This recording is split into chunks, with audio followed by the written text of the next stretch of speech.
Great. Thank you. Well, good afternoon, everybody. I am going to talk about proposal writing, but as I go through this, please feel free to ask questions as I go through it. I just revised some of the slides in this. This is a presentation I've been using for the last few years, but I've made some revisions, so I'm interested in feedback and suggestions. But certainly, as we go through, if you have questions, don't hesitate to either raise your hand or just unmute yourself and ask questions. I'm happy to answer those as they come up. All right, so I'm going to talk about the proposal writing process, and that's going to include the common parts of a proposal. Then I'm going to talk a little bit about what Dave Marlowe talks about, code switching. It's a linguistics term. Grant writing versus more traditional academic writing and how they're different. Some proposal writing tips from experts where I've gone to a variety of different articles and pulled some ideas, and then some suggestions for what to do next. So that's the plan for what I'm going to cover. What I unfortunately will not be covering is a foolproof formula for how to write successful grants. If I could do that, I would write the book and retire. Unfortunately, there's no guarantee. Obviously, many federal programs particularly are very competitive. I was working with a faculty member last night on getting an NEH summer stipends application submitted, and the success rate on that program is about 8%, which is a little depressing. But the good news is that we do have programs in the university that have a much higher successful rate. So the RISE grants particularly we've been very successful with. We're expecting that deadline to be in December again this year. So it's a 3-page proposal. It's a really good way to kind of get your feet wet in the grant writing process. And we also encourage folks to be reviewers for that program as well, because that's another way you can learn about what is successful and what are other people looking at when they're reviewing grant proposals. So while I can't offer you a foolproof formula, I will certainly try to give you some tips that might be useful. So what is a grant proposal? And I know this is a little bit basic, but I wanted to just kind of back up and talk a little bit about the fact that it is a plan to advance a valuable cause, hopefully. But you also have to persuade the funding source that you are the person to solve that problem or to address that need. So it's that sort of two-pronged process of I've designed a good project and you should trust me to address this. So a grant proposal at its best should be persuasive and well supported, and basically an argument for change, because what you're looking for is to address a need or solve a problem. And so how will things be different after you have run the project? So that's one of the things that you definitely want to think about in putting together a grant proposal. And that sort of starts to lead into how grant writing is different than traditional academic writing. A lot of times in traditional academic writing, when you're publishing articles, you're reporting on work that you've already done. Whereas with a grant proposal, you are proposing work that you're going to do in the future. So it is sort of a different mindset. And we'll talk more about that as we go through. I like this example of the Heilmeyer Catechism. I had not heard of this guy until a few years ago. George Heilmeyer, he was apparently, I think, the founding director of DARPA, maybe. And he came up with this strategy for how to think through and evaluate proposed research problem or programs. And so he has a list of questions here for you to think about. What are you trying to do? You have to articulate your objectives using, I won't go so far as to say absolutely no jargon, but as little jargon as possible. You really want to think about, and again, this is an area where grant writing is different than traditional academic writing. Generally in traditional academic writing, you're writing to other people who are experts in the area that you have expertise in. Not always, obviously, but in general, that may be the case. With a grant proposal, you really want it to be understandable by somebody outside of your field. So my background is in English. I'm happy to help you edit proposals, revise proposals. I'm not going to understand, if you're writing a very technical proposal in computer science, I'm not going to understand all of your formulas and that kind of thing, your algorithms that you're going to develop. But I should be able to understand what you're going to do, why you think that's going to work to find the piece of knowledge that you're looking for, solve the problem that you've identified. So I often encourage people to think about explaining it to somebody outside of your discipline, and that can often be very helpful. One of the things that is different with grant writing, you're writing to express your ideas, not to impress people. So that is, and again, we'll come back to that idea, but you want to be as jargon-free as possible. I was just doing a training class yesterday for business managers and grants coordinators across the USC system and talking to them about the proposal development process. And that was one of the things that I talked to them about, is that they can help their faculty that they work with. These are staff people. Many of them have very little experience. They're just getting into the grants business. But that was one of the things that I talked to them about. You can still review those proposals and be helpful. You can ask the questions that, sometimes it makes so much sense to you because you know your field so well, but somebody who's outside of that field sometimes can give you a different perspective on it. So then the next thing to think about is, how is this problem addressed today? And what are the limits of that current practice? So again, you might think about this as, where are there gaps in knowledge or service? So this would be part of what you're trying to address in the grant proposal. So what's new in your approach, and why do you think that approach will be successful? Probably one of the most important questions here, and this is again tying into the idea that a proposal needs to be persuasive, is to answer the question, who cares, or so what? If you're successful, what difference will it make? That's ultimately the question that you're trying to address. So I think it's really helpful to think about that from the beginning of the process. Sometimes taking that step back and looking at the big picture a little bit can really help you. Obviously, you have to get into the details in the proposal as well, but thinking about that big picture can really help you, I think, with organizing those details and deciding what needs to be in the proposal and what can be left out. Because, one of the challenges that we often run into is page limitations. You generally have limits on how long your proposal can be, and the funding sources often have a lot of questions they want you to answer. And so many times the challenge of writing a grant is fitting everything in that you need to fit in within the page limit that you have available to you. So thinking about that big question can help organize that. What are the risks and the potential payoffs? So obviously, if you're doing something really innovative, there's a chance that it may not work. And most grantors understand that. But what are the potential payoffs if it does work? You really need to think about both of those as you are preparing the proposal.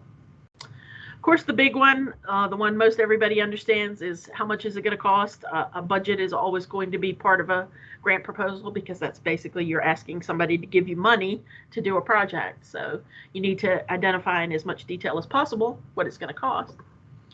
And then how long will it take? Is this a 1-year project, a 5-year project?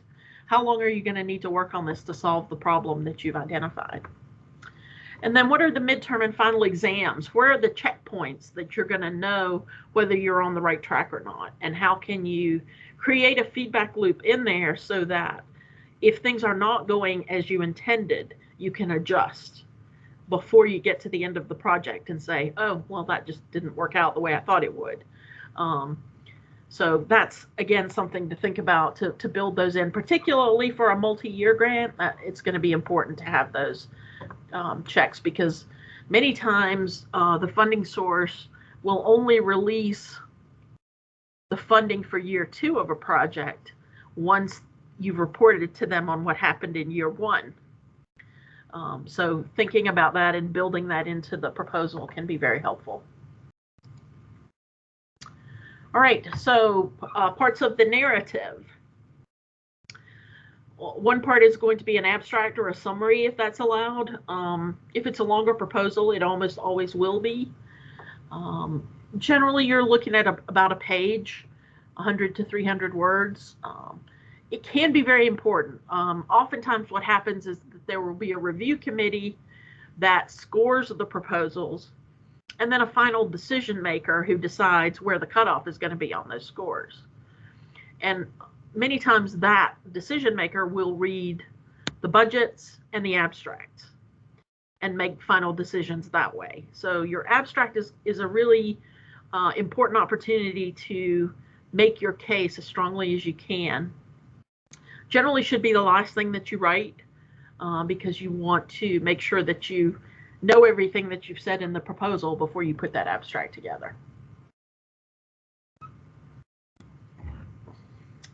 All right, so some of this I've already kind of mentioned, but one thing I need to say, and I will probably say again, but this is sort of a general guide. When you are applying for any specific grant, the most important thing is to follow the guidelines for that grant to the letter. I talked about funding sources getting way more proposals than they can fund. The NEH summer stipends, they fund about 8% of their proposals that they receive. So if you don't follow the guidelines that they have laid out for you, you make it pretty easy for them to say, well, we don't even have to worry about this person because clearly they can't follow guidelines, so why would we give them any money to spend? So the basic parts of any proposal I've tried to cover here in this slide, but it is important to remember whatever the headings are for the sections in the guidelines for the proposal that you're writing, you should follow those. So they may be a little different, there may be extra sections, but these are the basic pieces that you're going to see over and over. So a needs section or a problem statement or a research question. And then this also should include the significance of the problem. Why do we need to solve this problem or address this need? Then you'll have some combination of goals, objectives, and outcomes that will drive the project. So goals would be, the overarching, what is the elevator pitch of what you want the proposal to be, and then the objectives obviously are more detailed. And then outcomes, again, thinking about how will things be different once you have been funded and you have run your project. What will the result be? The method section generally will be the longest. Sometimes you will see this called the plan of operation or something like that. This is where you give detailed step-by-step, here's how we're going to do this work. Here's how we're going to solve this problem. So again, this is going to be probably the most detailed, the longest section. I always recommend putting in a timeline, especially for multi-year grants, but it's almost always helpful even in a short-term grant. What are you going to do when? How is this going to work? And one of the challenges that we have at Upstate is that you all are teaching a significant teaching load. So one of the questions that reviewers might have is, do you actually have time to do this work? So, you definitely want to be as detailed as you can about how you're going to make that work. And then an evaluation section that's closely tied to the goals and objectives. So, how are you going to know if your project was successful?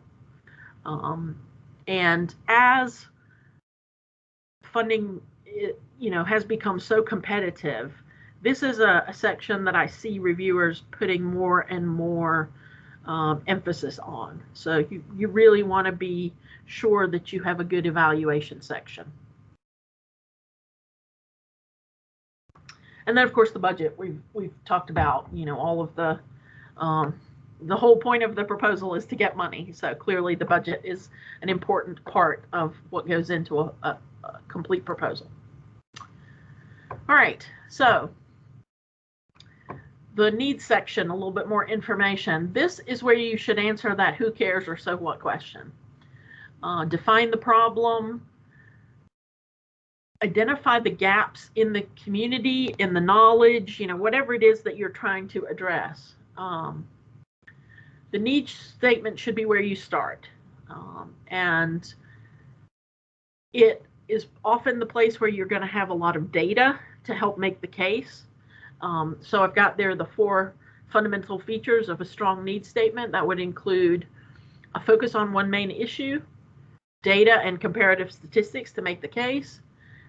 The third one here is the one that sometimes people struggle with. You've got to connect with the heart. It's about persuasion.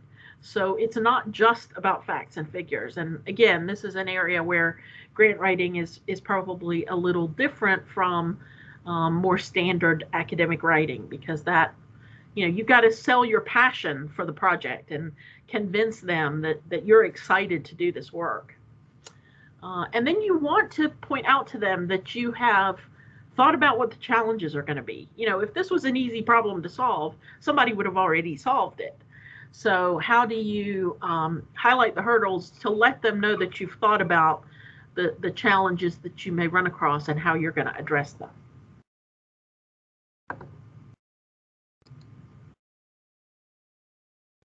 All right, so keeping the objectives simple. So specific, immediate, measurable, practical, logical, and then my favorite is evaluable, because I'm not sure that's a word, but they have to be able to be evaluated. So I like this little mnemonic here for keeping the objectives simple. It's sort of that same idea as SMART goals, but I think it's a good way to help think about putting together a good set of objectives for a grant. And, oftentimes you'll hear people say you should maybe have 3 to 5 objectives for a project. You don't want to have, 15 things that you want to accomplish. That's one of the things that people often do, particularly when they're fairly new to the grants business. They overpromise. Give me 3 months and $10,000 and I will cure cancer. Well, no, you won't. So the reviewers will know that. So don't overpromise. A lot of times people think they have to do that in order to be competitive, but oftentimes that is one of the things that reviewers comment on. This is just not realistic. There's no way they're going to be able to get this accomplished in the time that they have, especially with the teaching load that we have at Upstate. So Elaine, for the objectives in this simple thing, what is your thought about making sure that every objective leads to some sort of, I guess we call it some sort of outcome, or publication, conference proceeding, something like that? I mean, is that, in your experience, is that something that is really vital, that you need to be able to say that this objective will lead to this very specific outcome? I think the more that you can tie those together, yes, it's probably going to be a good thing. They don't all have to be about dissemination. I mean, certainly it's a good idea to include how you're going to disseminate the information. I mean, one of the things that funding sources care about is that the money they are investing in you will contribute to the generalizable knowledge, right? The definition of research. So how are you going to get the word out about what worked and what didn't work, so that the next people who are going to work on this can build on what you've accomplished? So yes, dissemination is part of it, but the objectives, the outcomes, and the evaluation section really all need to be interwoven very closely, so that want to make that as clear as possible, and as detailed as you can within the page limits that you have available, to try to address what you're trying to do, how you're going to do it, and how you'll know if you did it or not. Does that help? Yeah, definitely. Thank you. Okay, thanks. Any other questions so far?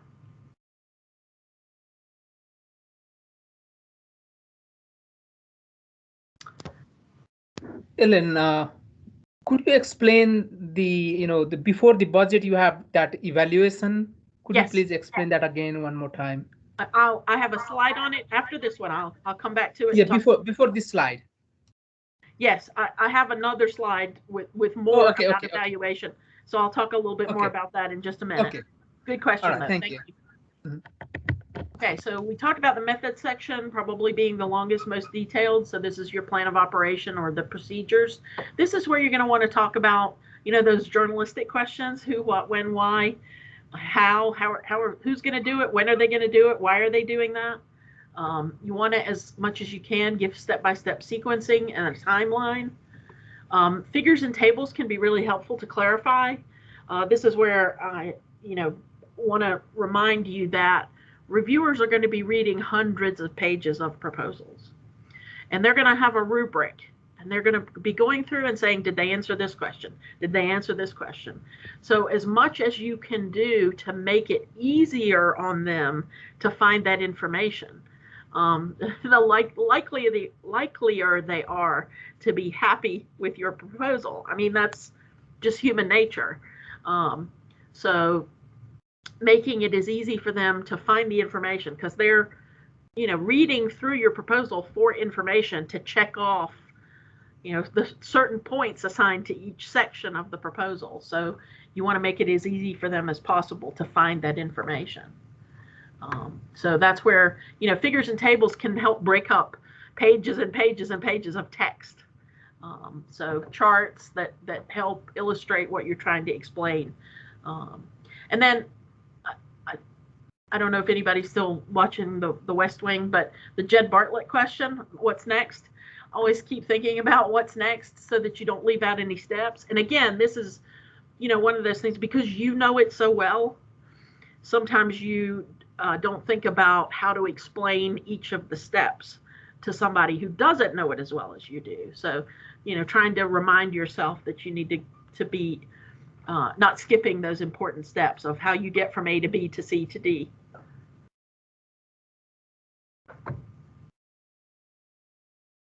All right, so evaluation, a little bit more about evaluation.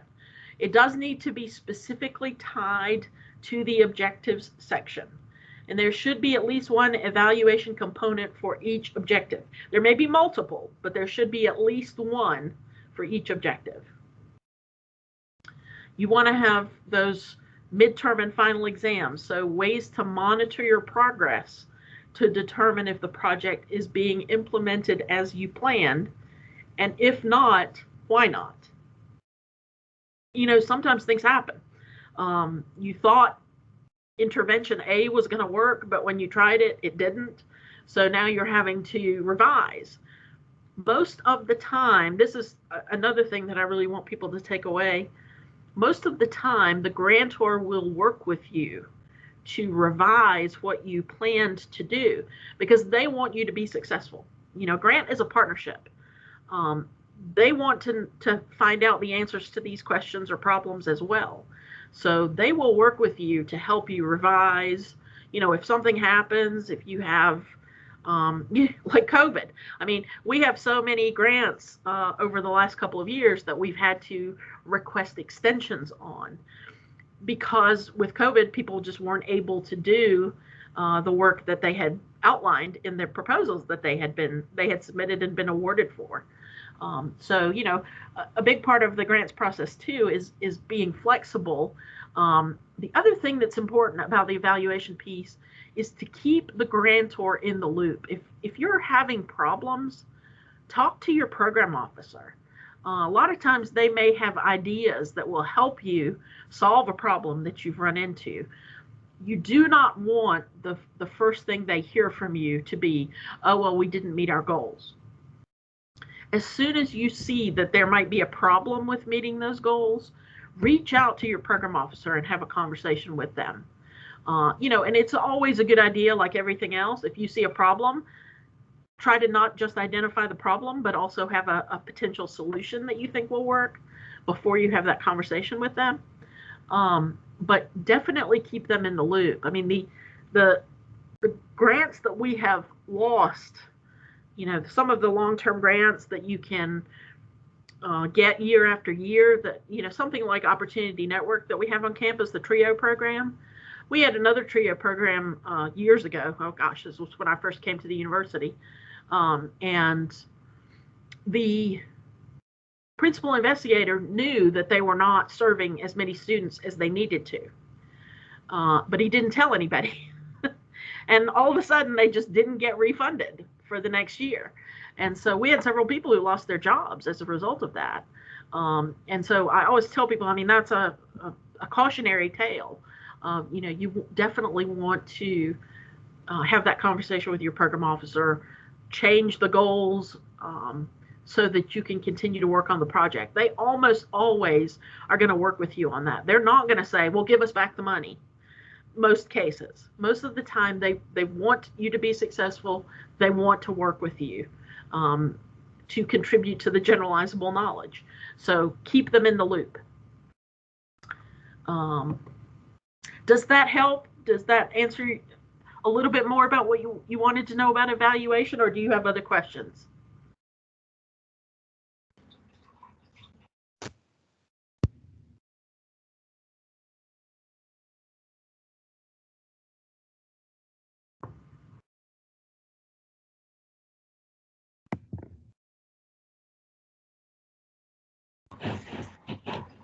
Elaine, I have one question. Sure. So when you propose a grant and you will be given the proposal, for example, let's say it's for like 2 years. So do you have to go under evaluation like yearly, or like every 6 months? Is there any interval or things for that? That's a really good question, and the answer is, like so much of the grants business, it depends. When you get the award, it should tell you what your reporting schedule is. A lot of times we will get, and this is one of the nice things about the USERA system that we use. I don't know if you all are familiar with USERA. Is the University of South Carolina Electronic Research Administration System, and that's what we use to submit all of our proposals and submit budget revisions and submit extension requests, all of that kind of stuff. I've been in there a lot doing those extensions because of all the COVID extensions that we've had to ask for. But also in USERA will be the award documents. So anytime you need to access that, you can download those award documents, and it should have terms and conditions in there of the award that tell you what your reporting schedule is. So yes, that should be very clearly laid out. Your first report will be due August 15th, or whatever it is. That generally that is very clear. Thank you. Yeah. Sure. Yeah. Thank you for asking that question. All right. So budget. And I always debate about whether to cover budget in the writing the proposal class, but it is regularly one of the things I get the most questions about. So the main categories are going to be personnel, equipment, supplies, contractual services. That would include things like consultants, travel, which obviously we haven't had a lot of recently. And then indirect costs, if the grantor will pay indirect costs. That's basically overhead costs. So what does it cost the university to have lights and air conditioning in all the rooms on campus where we're doing any grant projects? So that's a rate that we add on top. Once you've calculated out all your direct costs, we can add on that indirect cost amount to the top of it. So the Sponsored Awards Management Office in Columbia has a good budget preparation guide, which you can link to directly from the main USERA page. I've also got a link to it from the Sponsored Awards page on the Upstate website. But it just walks you through each of those categories and helps you figure out how to calculate fringe benefits. Obviously, finding things like equipment costs is a whole lot easier. If we can just Google it to at least get an idea. And again, one of the things I should say about the budget is grantors know that it's a plan. And because you're looking at quite a lag from the time you submit a proposal, especially with all the COVID delays, some people it's a year before they find out if they've been awarded. Well, prices can change significantly in a year, especially with all the supply issue problems that we're having right now, supply chain issues that we're having right now. So most of the time, grantors will give you flexibility to move money around within categories, and that is also something that should be explained in those terms and conditions that you get at the beginning with the award documentation. One other key point I wanted to make, the budget should reflect in financial terms the actual cost of achieving those objectives that you identified. There should be nothing in the budget that hasn't been explained in the project narrative. So if I get to your budget and I see that you want to buy 15 laptops, I better already know what you want to do with those. That needs to be explained in the project narrative, how you're going to use those.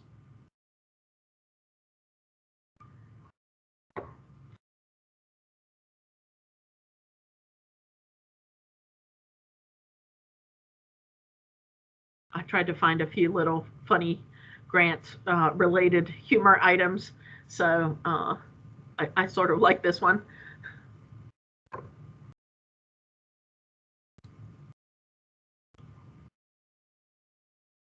Most of the time, the budget will be a two-part process.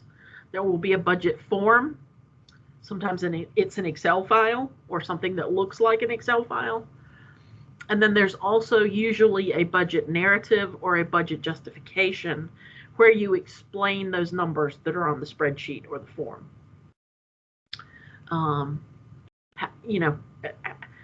Sort of to explain, if somebody just sees salary $10,000, well, what is that? Is that part of somebody's salary? Is that a new part-time person? That's where you would have the chance to explain in your budget justification what those numbers mean. So I've already talked about the fact that most of the time they're gonna let you move stuff around and rebudget it if things change. It's also a good idea, if you can, to think about addressing sustainability. This is an issue that, because funding is so tight, people want to know, and not all projects need to continue after the funding ends, but if this is a project that could continue after the funding ends, how would you continue it? Are there other ways that you can get money? Are there, could you work with the advancement office to get some local donations? I mean, are there corporations and industry in the area that might support any of the work that you're doing? Are there ways to build in fees, or, it's a variety of different ways. And as I say, it doesn't apply to every project, but it's something that you will often see. That is a question that grantors want you to answer. How will this be sustained after the grant ends?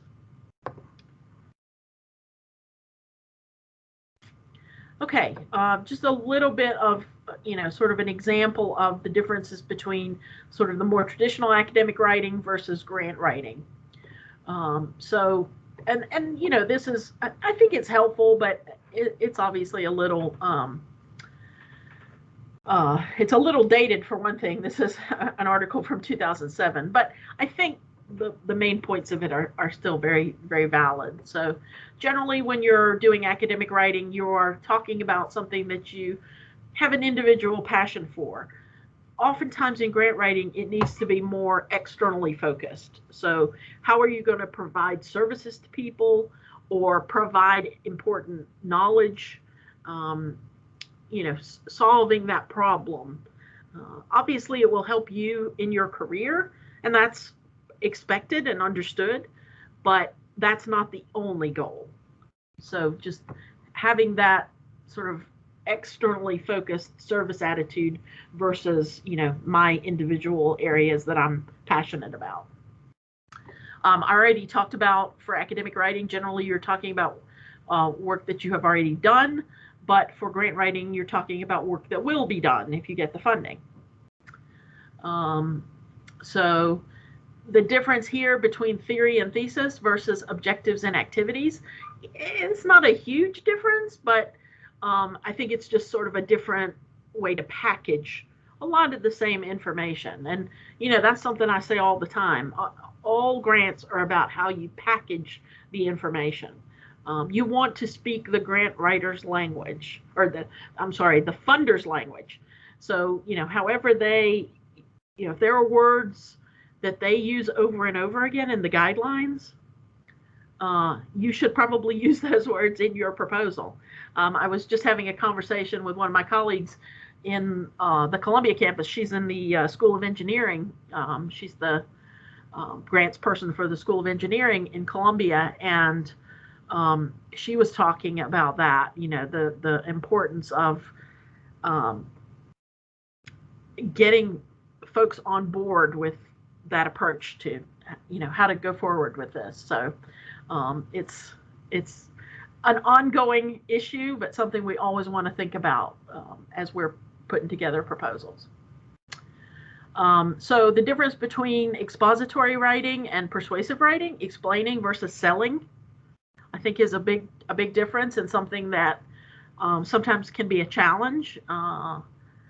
I remember when I was a student and I was trying to do a little bit of grant writing, and my mentor complaining to me that I wasn't good enough at selling, because that wasn't what I had learned to do. So it is a different mindset. And you don't want to be, it's not an infomercial. So when I say selling, I don't mean like that, but you do want to convey your enthusiasm and get the reader on board with what you want to accomplish. Academic writing tends to be more objective and dispassionate, whereas with the grant writing, it should convey that passion and excitement for the project. So, and again, we talked about the for individualistic versus team focused. The length requirement, oftentimes the longer the article is, the better. But with grants, we almost always have limitations, and we want to be as brief and clear as possible in the writing. And then insider jargon, part of what you're doing in academic writing is showing that you belong in the club. But with grant writing, your goal is to be easily understood. And again, you want to think about an educated general audience.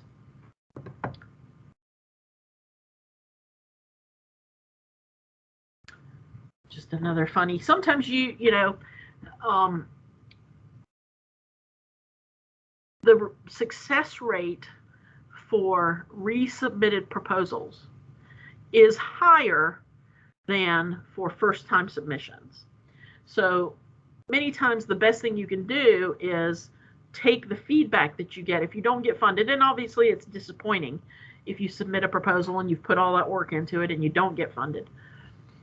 But if you can take that and turn it into something positive and rework the proposal to address some of those concerns, you are much more likely to be successful when you resubmit it. The Title III grant that just ended a couple of years ago that we got, one that funded the furniture for the active learning classrooms, it was the third time we had submitted it before we got lucky, before we were funded on that one. So we revised it each time based on the feedback that we had gotten, and finally we're successful in getting the project. And that was $2.2 million that we got. So. All right, again, sort of the difference between academic wording and grant speak, just you're going for simplicity and clarity here, I think is the point I want to make about this. All right, so an idea expressed in traditional academic writing, and I think this probably will, it's a little exaggerated, but I think it kind of makes the point. The objective of this study is to develop an effective commercialization strategy for solar energy systems by analyzing the factors that are impeding commercial projects and by prioritizing the potential government and industry actions that can facilitate the viability of the projects. And then here is basically the same idea written in grant speak. This study will consider why current solar energy systems have not yet reached the commercial stage and will evaluate the steps that industry and government can take to make these systems commercial. Okay, so I hope that makes the point that, you know, you're writing to express your ideas as clearly as possible. Again, thinking about a reviewer who's got a huge stack of proposals, whether it's virtual or real, but a stack of proposals to read through. So you want to make it as easy for them as possible to understand. All right, I want to leave a little bit of time at the end for more questions. So this is basically just another example of the same thing, a revised sample of how to rephrase basically the same idea in more grant-friendly language. And this is from a pretty good book that I recommend. And again, it's probably a little dated now, but How to Say It, Grant Writing. You know, there's a bunch of books about grant writing, and some of them are worthwhile and some are not. But that one has some good examples in it, which is one of the things. I've used it, you know, we have a grant writing course on campus. It's in the English department. And so that's a book that I've used with that course before. And so this just talks about, you know, we love our abbreviations. It's the Waffle House language, you know, when you go to the Waffle House and what you say to the waitress is totally different from what the waitress yells out to the cook. You know, all of our disciplines have those abbreviations and its own language and jargon. So you want to, again, try to think about somebody who doesn't speak the secret language. Stronger, clearer, more concise is always going to be the answer for grant writing. And the revised version better sets you up for what's coming in the next section of the proposal. Again, always a good idea to link the sections together so that it makes sense to people. All right. We only want to submit understandable proposals. So I've already said this. Writing is the point of good proposal writing is to express your ideas rather than to impress your readers. All right. So why do grants not succeed? Probably the most basic one is people don't follow the guidelines.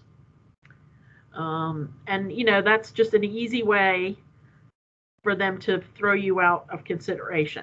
I like to tell my horror story. This was years ago. We submitted a proposal, and the guidelines at that time, and this is a good thing that has changed. It used to be proposals had to be way longer. They've really cut that back so that, you know, if you can't explain it in 15 or 20 pages, it probably is not going to be successful. But at the time we submitted this one, the narrative was up to 80 pages. And we submitted 80 pages and a paragraph. And they mailed it back to us and said, and that was in the days of paper submission, didn't even consider it. So needless to say, it was a painful lesson, but I learned my lesson. So, you know, we always want to be sure that we are sticking within those guidelines. And when they have the page limit, they mean it. So follow those guidelines as close as possible. We want to submit early enough to have time to fix any problems that the submission software finds. So if we are submitting through grants.gov or through Fastlane, if you're going to the National Science Foundation, sometimes that software will kick out errors as we are getting ready to submit. One key point that I should make is that the Sponsored Awards Office in Columbia needs the full proposal and all of the attachments 3 business days before the grantor deadline. But if we can do 4 or 5 days, that's even better because that gives us a little extra time. So I always encourage people to try to aim for a week, you know, business days ahead. I know it doesn't always happen, and Columbia is good to work with us on that. But what they say on their website is if they don't get it 3 days before the deadline, they do not guarantee that it will be submitted. So you don't want to be in that situation. So, for example, the National Science Foundation's portal will reject proposals that are missing a summary or a biosketch, something like that, or that exceed page limits. So, you want to be sure that you have time to make those final adjustments if you need to. Something always comes up at the end when we're getting ready to submit.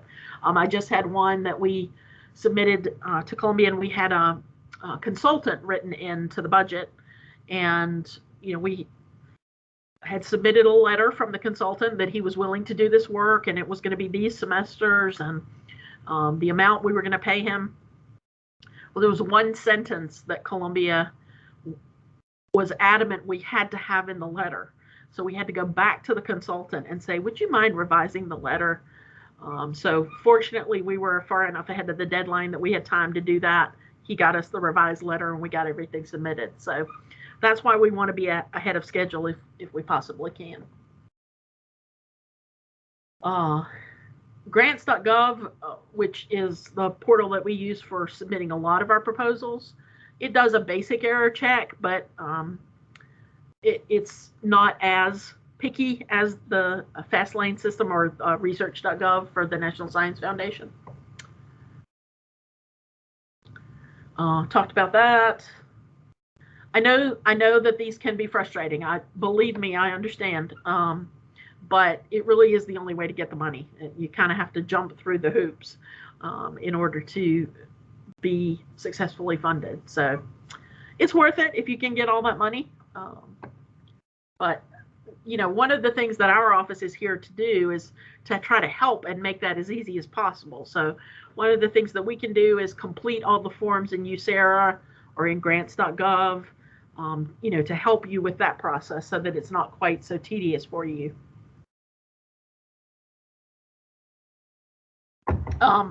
One of the things that my colleague in engineering was talking about is that she has started putting the guidelines into a word cloud software so that the PI can see what word are the grantors using over and over so that they can be sure to use those words in their proposal. I kind of like that idea. So, it's all about trying to make it as in sync with what the funder is looking for as you possibly can. All right, so some tips for successful grant writing. Start small and early. This is where I want to plug our internal programs. We have multiple programs within our office where you can get some funding for a course release or a student assistant or student travel money. Those are all some ways to kind of get your feet wet with how the grants process works. And then the RISE and the Aspire and the Magellan Scholar programs that Columbia, RISE is split. Columbia funds half of it and we fund half of it. But those internal/hybrid programs, the RISE, Aspire, and Magellan, those have to be submitted through USERA. So they will give you a little bit of practice of using USERA. It's a small proposal, but it gets you into the habit of having to go through that process so that you'll hopefully be better prepared when you get an external grant. Dream big. I always tell people it's just about as much work to manage a small grant as it is to manage a big grant. So while we encourage you to start small, we want you to dream big and, work with other folks in your department, or, if there aren't folks in your department that you feel that you want to work with, look at people that you went to graduate school with, or, people that your colleagues at other institutions. That's one area that where we have been quite successful is in partnering with other institutions to get grant funding. So that's definitely something to look at. You definitely want to see who is this grantor funding? Who have they funded before? Most of the federal agencies will have a list of abstracts on their webpage, so you're able to access the kinds of projects that they funded. We are members of the Grants Resource Center, which is part of the American Association of State Colleges and Universities, ASCU. And they have a proposal library. So if there's a program that you want to apply to, let me know and I can check and see if there are sample proposals available that we can get for you. Oftentimes that can be very helpful. So spend time on the abstract and the specific aims. Demonstrate that you can pull it off. I mean, again, it's selling not just the project, but selling yourself as well. A lot of that I think I've already said. I know time is getting short. Seek external reviews. You know, get your colleagues to read proposals. We're happy to do it in our office as we have time. You know, if you can get it to us far enough ahead, we are happy to give some feedback on proposal drafts. But, you know, as more people are doing that, obviously there's only 2 of us right now. Hopefully we're going to have a 3rd person soon, but and then choose a topic that you're really interested in. You know, expressing your enthusiasm for the project is really important. All right, this is sort of the key points from an article that I found, and again, it's a few years old now, but it's published in Academic Medicine, and it was, you know, what worked. They looked at a bunch of successful grant proposals and they tried to identify, you know, what were the things that worked that made those proposals successful. So, you know, finding appropriate funding opportunities, the closer the alignment between your goals and the grantor's goals, the better.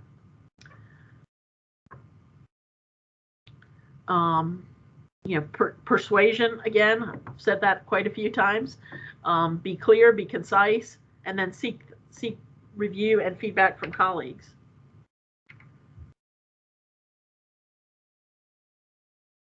Develop a timeline. You try to be as logical and feasible in the research questions as you can. Try to find something that is novel. Most funding sources want to fund innovative projects. You want to be sure that you conduct an exhaustive literature review. Don't tell them that nobody's ever done this, and the grantor can spend 5 minutes in Google Scholar and find out 10 other people who've done this. So you want to be sure that you are up to date with what's going on in your field, because the program officers at the foundations are, and the federal agencies too. Be sure that the budgets are reasonable. Sometimes people say, well, can't I pad it a little bit? No, they know. They know what things cost. As I said, they will generally let you move stuff around, but don't pad the budget. That's not going to work. And then an area where I think Upstate can really has a lot of potential to be successful, I think, is in interdisciplinary collaborations. And we've done a good bit of that, but it's definitely something that I want to encourage people to think about and look into. The pivot database that we have, which I talked about in a previous session in this series. And if you need more information about that, don't hesitate to reach out. But Pivot also has a list of potential collaborators. When you go in and run a search for funding opportunities, it will pop up collaborators within our institution and outside of our institution. So you can go look, you know, who might I be able to work with at this campus, the other U of SC campuses, and then outside of the whole university completely. So that can be a way to find out what's going on and what people are working on as well. So definitely think about those interdisciplinary collaborations. All right, I think a lot of this I've probably already said. Proofread, try to use active voice rather than passive voice. Put yourself in the reader's shoes. Assume that they don't know anything about your program, or that they may not know very much about USC Upstate. You know, one of the challenges that we have is that a lot of times the national foundations have a view that South Carolina is really backwards, and they think we can't throw enough money at South Carolina to solve their problems. So sometimes we have to get over that South Carolina problem. I mean, that can be part of what you're trying to persuade them of when you're writing a proposal to a funding source. With the federal agencies, that's not going to be an issue because part of what they want to do is spread the money around across the country. So you find that less with the federal agencies than you do with the foundations. And then proposal formatting tips, generally bold type, bulleted lists, again, things that break up those page after page of text, thinking about the reviewer, trying to make it as accessible for them as possible. And then again, always follow the formatting dictates. A lot of times you will see in the guidelines, it needs to be either in Times New Roman or Arial, and it can't be bigger than size 12 or smaller than size 12 font. So you want to be careful about following all those guidelines as well. Again, it's just part of that gatekeeping function. And I know I'm just about out of time. 10 reasons that a proposal may not be successful. I think these all pretty much make sense.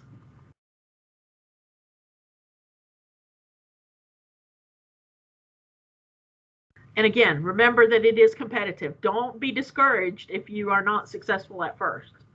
A lot of federal agencies fund less than 10% of the proposals they receive. So keep at it. It's. I was just talking to my students this morning. I'm teaching a University 101 class, and they were frustrated with all of the amounts of reading that they have to do. And I said to them, the more you do it, the better you'll get at it. You'll be able to do it faster. So same thing is true. The more you persist at grant writing, the more likely you will be to be successful. And again, I pulled some of these from various different resources to show you that there's a lot of overlap with different resources. This is an article from the Chronicle of Higher Education. What are common grant writing mistakes? And again, I think we've talked about a lot of these. So.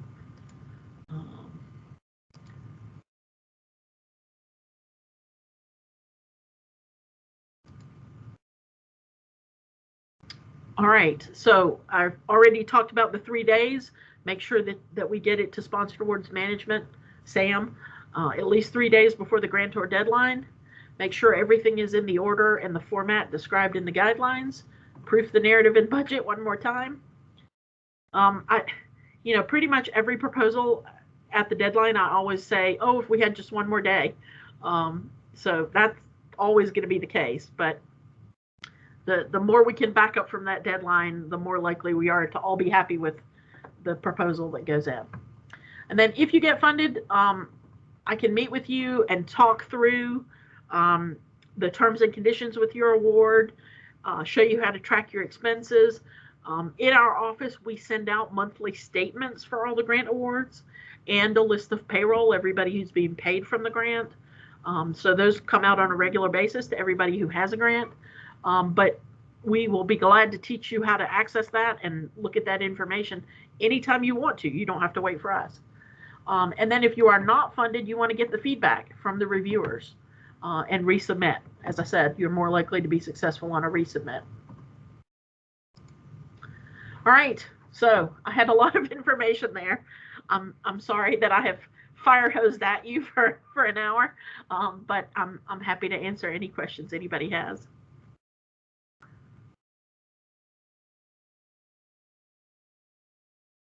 Oh, and our next session next Thursday is on mentoring and funding undergraduate research. Josh will be doing that one next week.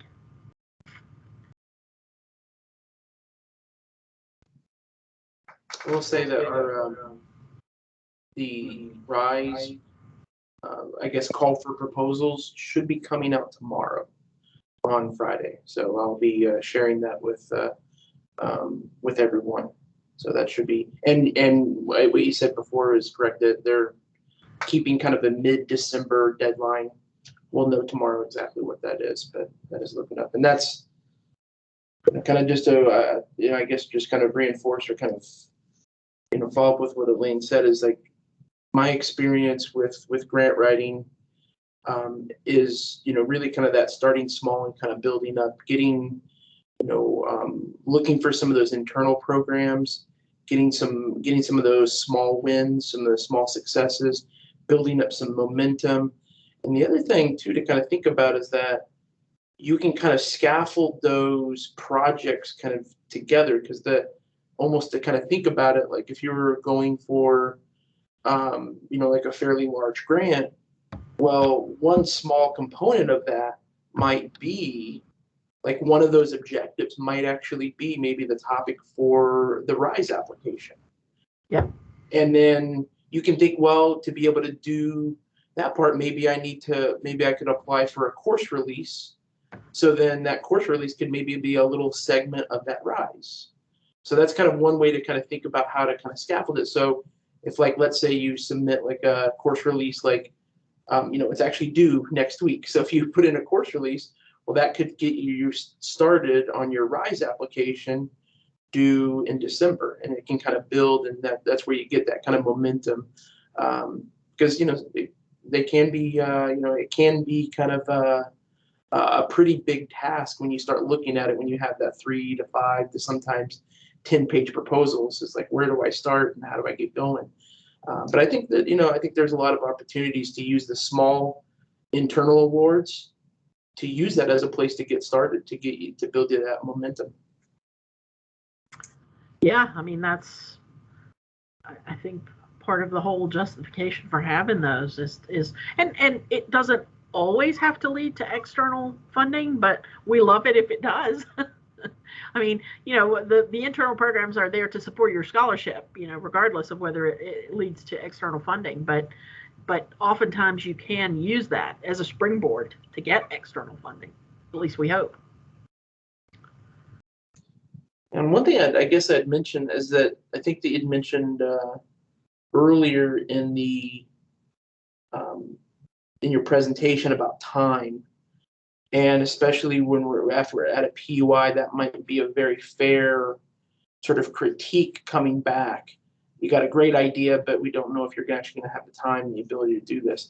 So one of the things that I've, this is kind of just kind of general advice too for everyone, is that one thing that I've always done with my submissions to external awards is that I've always went to my dean before submitting and seeking out a letter of support, and that letter of support would outline some reassigned time, whether that, maybe a course release per year, or maybe 2 course releases per year of the grant. And that's something really nice to have, because when you can, depending upon the grant, you might be able to add that as some of your supporting documentation. And that's also something that you can put into your in the appropriate place in your proposal, where you can talk about these are some of the resources that you have, and you can kind of think about that time, that course release, that reassignment of time as a resource that you can talk about, as part of the justification why your project is doable, why it's practical. So. Yeah, absolutely. And, a lot of times people think about writing in summer salary, but sometimes you can also write in the course reallocation into the grant. So, I mean, you can sometimes request some academic year salary as well, or instead of summer salary, depending on what the funding source requirements are. So, again, something to look at those guidelines and identify what will best fit your needs.